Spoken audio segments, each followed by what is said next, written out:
Muchas bendiciones para todos, que el Creador les bendiga. Hoy vamos a compartir la parábola de las 10 vírgenes. Le he titulado Las 10 vírgenes. ¿Cuál escoges? Esta es una parábola que para muchos de nosotros es conocida, pues la leemos una y otra vez. Lo maravilloso de la palabra de nuestro Padre es que es viva y eficaz. Siempre nos está alimentando, exhortando, corrigiendo, bendiciendo. Eso es lo maravilloso de tener ese contacto con nuestro Creador. Y hay veces que uno lee y dice, maravilloso, pero hay otras veces en que uno se siente y vuelve a leer y dice, wow, ¿qué es esto? No lo había visto. Bueno, eso es lo maravilloso de la palabra de nuestro Padre, que Él nos alumbra para que podamos ir entendiendo cada día un poco más de su voluntad. Esta parábola está en el contexto de una boda hebrea. Nosotros en su mayoría hemos crecido en esta parte occidental y desconocemos mucho lo que es, digamos, la cultura del Medio Oriente, en este caso en Israel. Y hay ciertas cosas que si investigamos, que si buscamos, quizás nos va a hacer como que mayor entendimiento en lo que son algunas parábolas o algún mensaje de nuestro Mesías. Las vírgenes representan a cada creyente, el novio por supuesto nuestro Mesías y la puerta el reino. Vamos a leer en Mateo 25 del 1 al 13 y dice: Entonces el reino de los cielos será semejante a 10 vírgenes, que tomando sus lámparas salieron a recibir al esposo. 5 de ellas eran prudentes y 5 insensatas. Las insensatas, tomando sus lámparas, no tomaron consigo aceite, mas las prudentes tomaron aceite en sus vasijas, juntamente con sus lámparas. Y tardándose el esposo, cabecearon todas y se durmieron. Y a la medianoche se oyó un clamor: Aquí viene el esposo, salid a recibirle. Entonces todas aquellas vírgenes se levantaron y arreglaron sus lámparas. Y las insensatas dijeron a las prudentes: Dadnos de vuestro aceite, porque nuestras lámparas se apagan. Mas las prudentes respondieron diciendo: Para que no nos falte a nosotras y a vosotras, id más bien a los que venden y comprad para vosotras mismas. Pero mientras ellas iban a comprar, vino el esposo, y las que estaban preparadas entraron con él a las bodas, y se cerró la puerta. Después vinieron también las otras vírgenes, diciendo: Señor, Señor, ábrenos. Mas él respondiendo dijo: De cierto os digo que no os conozco. Velad pues, porque no sabéis el día ni la hora en que el Hijo del Hombre ha de venir. 10 vírgenes las podemos relacionar con esas 10 tribus del norte que están asimiladas en las naciones y que están siendo llamadas a ser prudentes. Pero solo tú tomas la decisión de ser o no ser, o tomar el camino de las insensatas. Fíjense que entre tantas personas solo existen 5, es decir, un remanente. Claro, esto es un número que no es literal, es simbólico, pero podemos ver que es de pocos. Y es lamentable porque no todos quieren oír y obedecer a su Creador. En Mateo 15:24 dijo nuestro Mesías: Él respondiendo dijo: No soy enviado sino a las ovejas perdidas de la casa de Israel. Para muchos que hemos leído las escrituras podemos ver que ese es el contexto, que ese es el propósito de nuestro Creador: volver a recibir, volver a formar, volver a unir su pueblo. Esas 12 tribus que fueron dispersas, volverlas a unir en un solo pueblo bajo el reinado de nuestro Rey de Reyes y Señor de Señores. Y por supuesto, todos aquellos extranjeros que quieran unirse a su pueblo. Recordemos lo que él le dijo a Abraham: en ti serán benditas todas las naciones de la tierra. Aquí no se trata solamente de un grupo o de un pueblo, se trata de que todo aquel que quiera ser parte de la familia del Creador, del Dios de Israel, pasa a ser parte de su pueblo. Podemos ver elementos como la lámpara. La lámpara es la palabra, la Torá, la instrucción, el mandamiento del Creador. Salmo 119, 105. Lámpara es a mis pies tu palabra y lumbrera a mi camino. Proverbios 6, 23. Porque el mandamiento es lámpara y la enseñanza es luz, y camino de vida las reprensiones que te instruyen. Nos habla de 5 vírgenes prudentes. ¿Qué es un prudente? El prudente es el que oye y obedece. Es el obediente. Salmos 19, 7, 8 dice: La ley de Yahweh es perfecta, que convierte el alma. El testimonio de Yahweh es fiel, que hace sabio al sencillo. Los mandamientos de Yahweh son rectos, que alegran el corazón. El precepto de Yahweh es puro, que alumbra los ojos. Dijo nuestro Mesías en Mateo 7:24, cualquiera pues que me oyere estas palabras y las hace, le compararé a un hombre prudente que edificó su casa sobre la roca. Los sabios o los prudentes son los que tienen la palabra del Creador como el fundamento de su vida. Y la palabra completa de Génesis hasta Apocalipsis. Luego nos habla de vírgenes insensatas, 5 vírgenes insensatas. ¿Qué es un insensato? Un desobediente. En otras palabras, aquellos que no recibirán los mandamientos del Creador. Proverbios 1:7 dice, el principio de la sabiduría es el temor de Yahweh. Los insensatos desprecian la sabiduría y la enseñanza.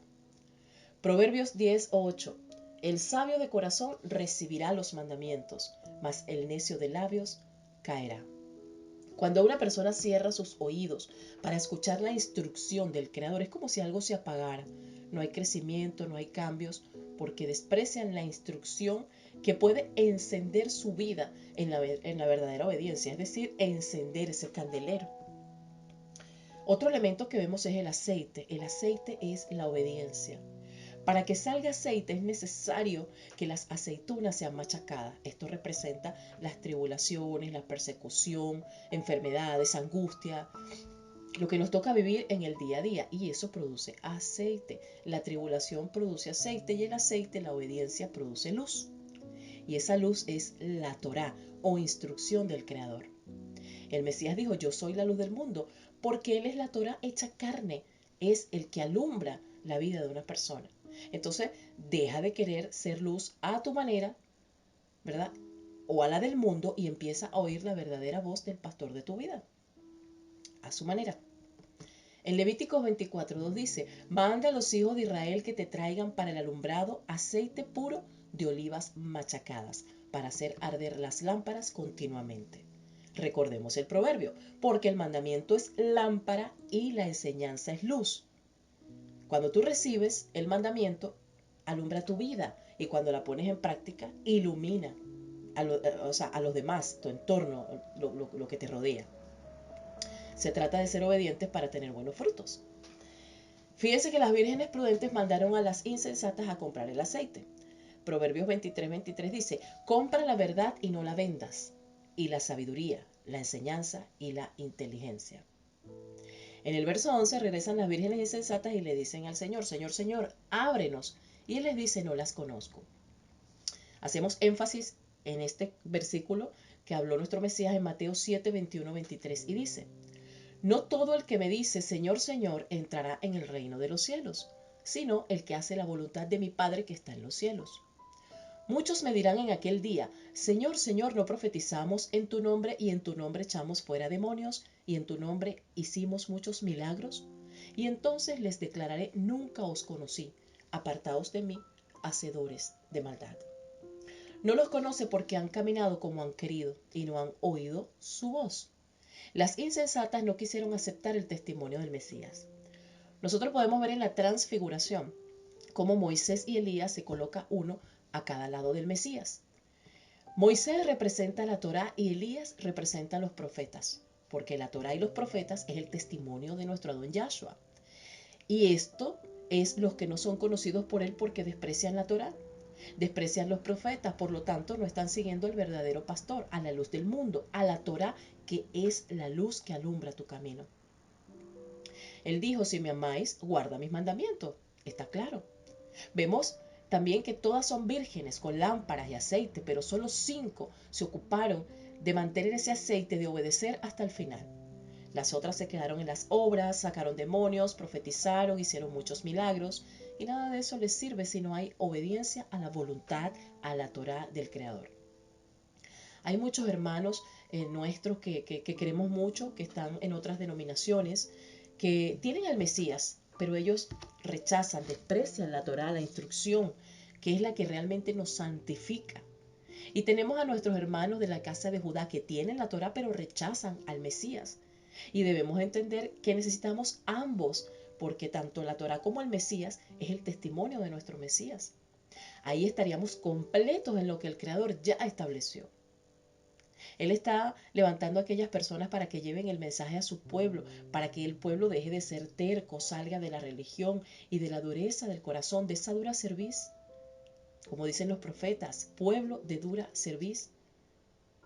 Debemos humillarnos. No debemos creer que lo sabemos todo o que es suficiente con lo que tenemos. Debemos dejar la insensatez y buscar conocer a nuestro Creador. Siempre digo, no nos conformemos con lo que oigamos o nos digan. Tenemos que ir a las Escrituras, escudriñar y buscar por nosotros mismos. Se dice que el novio tardaba. Vemos que todas durmieron esperando, pero solo 5 estaban preparadas en la roca y aunque durmieron un poco, sin duda estaban listas. ¿Y cómo estaban listas? Leemos en primera de Juan 2:3-6 que dice, y en esto sabemos que nosotros le conocemos si guardamos sus mandamientos. El que dice, yo le conozco y no guarda sus mandamientos, el tal es mentiroso y la verdad no está en él. Pero el que guarda su palabra, en este verdaderamente el amor de Elohim se ha perfeccionado. Por esto sabemos que estamos en él. El que dice que permanece en él, debe andar como él anduvo. ¿Cómo anduvo nuestro Mesías? En santidad, en obediencia. Allí está la verdadera sensatez, en que tu vida no siga la corriente de este mundo, sino la voluntad del Creador, y está expresada claramente en la Biblia. Obvio, de Génesis hasta Apocalipsis. La obediencia a la Torah nos va a llevar al amor genuino. Nos va a llevar a amar a nuestro Creador y a nuestro prójimo. Hacemos el bien, perdonamos, ayudamos, bendecimos. El amor se enfría donde hay maldad, es decir, donde no hay ley. El mensaje es prepararse para las bodas, porque el novio se acerca. Y si no estás preparado, queda fuera. Aún estamos a tiempo de conocer la voluntad del Padre, que es su Torah, y no dejar que nadie nos diga lo que es o lo que no es. Debemos despertar, leerla, y verás cómo las escamas caerán de tus ojos. Si el remanente es pequeño, como nos muestra esta parábola, entonces esfuérzate. Cambia tu vida, obra con amor, levántate cada día atento, atenta a quién puedes ayudar, bendecir, no con dinero, como siempre muchos creen que toda ayuda es económica. A veces no tenemos dinero para compartir, pero si una palabra, un consejo, quizás puede ayudar a alguien a levantarse, a salir del error, pero todo en el contexto del amor, lo que nos enseña nuestro Mesías. Persevera hasta el final, no te duermas, no sientas que el novio demora. El día es hoy de recomenzar a prepararte, a santificarte con los ojos puestos en nuestro Adón Yahshua. Él nos está viendo y observa todo de nosotros. No dejes para el final como las insensatas y por eso quedaron fuera, porque en su orgullo pensaron que era su manera, que era por las obras, sin obediencia, ellas podían entrar. Ellas vieron que no hay nada peor que el Mesías diga, no te conozco, nunca os conocí. Eso es muy fuerte. Podemos ver que las sensatas no fueron egoístas al decirles que fueran y compraran el aceite. Esto nos muestra que la salvación es individual, no colectiva. Cada uno de nosotros somos responsables de nuestros actos, de nuestra obediencia, de nuestra fidelidad, no es compartida. Y no es por lo que otra persona hace, a nosotros nos beneficia o deja de hacernos afecta. El cambio de corazón y de conducta y obediencia es de cada uno nuestra responsabilidad. El enemigo ha engañado al pueblo del Creador, haciéndoles pensar que lo que el Padre quiere que hagamos, lo hagamos con un corazón obstinado como Él desea. Es decir, Él quiere que hagamos lo contrario a lo que el Padre ya estableció, para que nosotros andemos como nosotros queramos, bajo la ley que nosotros queramos. Nos atrevemos hasta a decir que la ley del Padre la vemos muy fuerte porque era muy fuerte y no entienden el contexto de la ley que es el amor. El amor no daña, el amor no mata, el amor no hiere, el amor no difama. Cuando entendemos el propósito de los mandamientos, por muy duros que los queramos ver, cuando entendemos que el propósito del mandamiento es el amor, que si tú eres temeroso del Padre y guardas los mandamientos, no le haces daño a tu prójimo porque los atesoras en tu corazón y dices, si yo hago esto voy a dañar a mi prójimo y primeramente voy a ofender a mi Padre. Pero para eso necesitamos que nuestro corazón sea completamente rendido al Padre, que nos demos cuenta que hay un enemigo que es el que está gobernando en este mundo y que está entenebreciendo la verdad, para que nosotros andemos en sus caminos y no en los caminos del Padre. Y ser diferente siempre va a tener un precio. Y ese precio quizás nos deje solos, Quizás no seamos del agrado de las personas, pero entendamos que este camino es de los pocos y muchas veces podremos quedar hasta aislados por la terquedad de las personas, por hacernos ver como religiosos, como que estamos bajo la desgracia por la ley. No han entendido el amor del Creador manifestado en cada uno de sus mandamientos. En Mateo 5:16 dice, hagan brillar su luz delante de todos, para que ellos puedan ver las buenas obras de ustedes y alaben al Padre que está en el cielo. Muchas bendiciones.